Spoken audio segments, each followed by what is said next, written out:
पैशाच्या वादातून एकाचा खून केल्याप्रकरणी 19 वर्षीय आरोपी जेरबंद करण्यात आलाय। तर ही घटना अहिल्यानगर जिल्ह्यात घडली आहे। अहिल्यानगर जिल्ह्यातील कर्जत तालुक्यातील राशीन येथे पैशाच्या व्यवहारातून झालेल्या वादातून एकाचा खून करणाऱ्यास अहिल्यानगरच्या स्थानिक गुन्हे शाखेच्या पथकाने जेरबंद केलं। कोर्टी आणि राशीन शिवारात ही घटना घडली आहे। आरोपी तेजस काळे आणि मयत चंद्रशेखर जाधव यांच्यात पैशाच्या व्यवहारावरून वाद होता।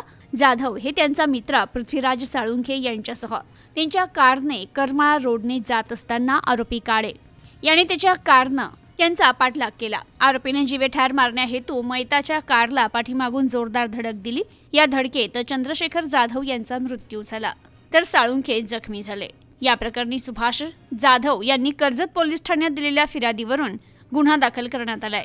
स्थानिक गुन्हे शाखेचे पोलीस निरीक्षक किरणकुमार कबाडी यांनी पोलीस पथक तयार करत आरोपीच्या शोधासाठी रवाना केलं।